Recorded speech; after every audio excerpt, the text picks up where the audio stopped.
सुबह 6:30 और 7 के करीब में उठ जाता हूँ। मार पीट के कैसे भी करके अपनों को आपको उठा लेता हूँ कि नहीं 7 बजे उठना है, मॉर्निंग वॉक पे जाना है। एक मेरी अच्छी हैबिट है कि मैं सुबह मॉर्निंग वॉक पे जाता हूँ, और जैसे 7 बजे के करीब में जाता हूँ मॉर्निंग वॉक पे, तब एक हमारे कॉलोनी में के पास में ही एक गार्डन है। उस गार्डन के पहले रास्ते से जिस रास्ते से होकर मैं उस गार्डन तक पहुंचता हूँ, उस रास्ते में एक बीच में एक खाली जगह पड़ी रहती है। वहां पे कोई मकान नहीं बना है, तो वहां पे मैक्सिमम लोग अक्सर क्या करते हैं, अपने घर का कूड़ा करकट सब लाके वहीं पे डाल देते हैं। ऐसा होता नहीं, खाली जगह पड़ी रहती तो वहाँ सारा गंदगी उन्हीं के घर पे कर दो। अपने घर पे तो कुछ नहीं करना है, अपने घर का सारा कचरा दूसरे की जगह पे फेंक दो, ऐसे ही होता है। तो वहां पे बहुत सारा कचरा सुबह से इकट्ठा रहता है। तो मैं देखता था एक आंटी, बोलना चाहिए अगर शुद्ध भाषा में कहूँ तो एक बाई, जो लगभग 60 to 70 ईयर्स की एज के लगभग होगी। वो मैंने बहुत नोटिस किया है कि उनका जो टाइमिंग है बहुत परफेक्ट टाइमिंग है। जो हमेशा वो गार्बेज में से अपने कुछ भी बॉटल्स वगैरह कुछ ऐसा चीज जो वो बेच सके, रिसाइकिल कर सके, और जो कबाड़ी वाले को बेच सके, ऐसे आइटम्स वो चूज करती है, ढूंढती रहती है कि कहाँ कौन सा आइटम है, कहाँ कौन सा आइटम है। तो मैंने देखा है कि वो एग्जैक्ट 7 o'clock पे, जब से मैं लगभग मैं 4 महीने से ऑब्जर्व कर रहा हूँ उनको, 4 महीने हो गए, लगभग 7 o'clock पे हमेशा वो मुझे वहीं पर मिलती हैं।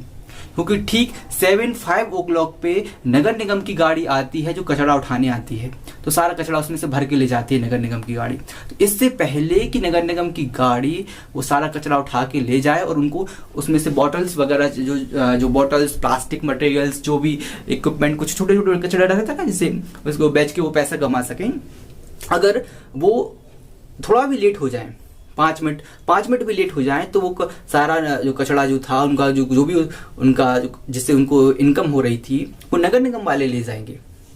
तो ठीक 7 बजे आ जाती हैं, क्योंकि चूंकि उनका एक स्पॉट नहीं, ऐसे 4-5 पूरी कॉलोनी में स्पॉट हैं। मैंने उनके उनके ऊपर पूरी स्टडी करके रखी है। एक दिन संडे को मैं उनके साथ घूमा था, पूरे दिन घूमा था कि आखिर ये करती कैसे, उनकी लाइफ कैसी है।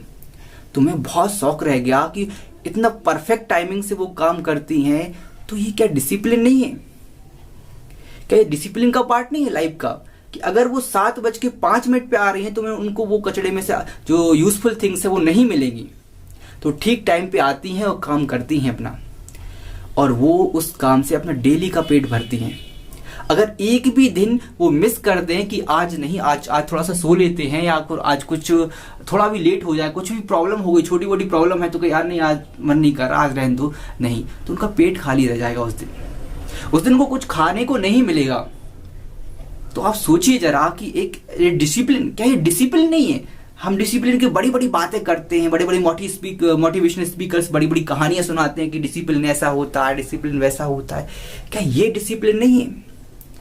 आप डियर गाइस, आप जरा कमेंट कीजिए और खुद सोचिए उस विचार पे, और अपने आजू बाजू चीजों को देखिए जरा कि क्या ये डिसिप्लिन का पार्ट नहीं है? एक महिला जो लगभग 65 से 70 साल की उम्र में हो चुकी हो, सुबह से कभी कड़कड़ाती ठंड होती है, तो कभी धूप निकलती है, कभी बारिश होती है, इतनी सारी प्रॉब्लम्स होती हैं, लेकिन वो फिर भी ठीक टाइम पे निकलती है और अपने काम को अंजाम तक पहुंचाती है।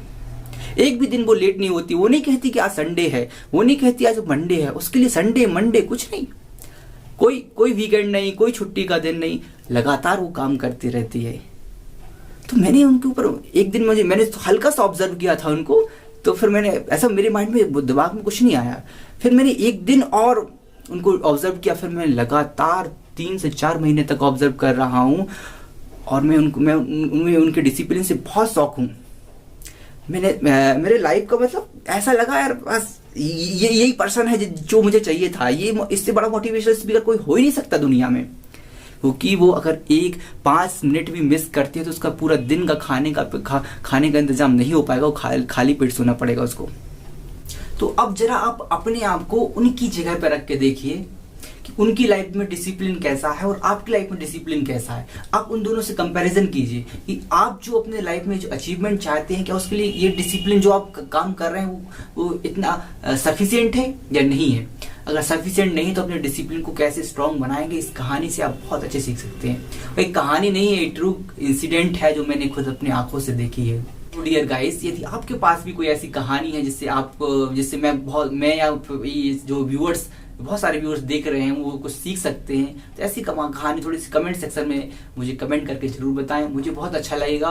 और बहुत सारे लोग भी जो देख रहे हैं उनको भी थोड़ा सा फायदा हो जाएगा, हो सकता है मैं उस पर भी आपकी वीडियो बना सकूं। तो बस इतना ही कहना चाहूंगा कि डिसिप्लिन मतलब बड़ी बड़ी किताबों में नहीं लिखा है, बड़े बड़े लोग बोलते हैं वो डिसिप्लिन नहीं है, छोटे छोटे जो लोग बोलते हैं वो भी एक डिसिप्लिन है, उनसे भी सीखिए।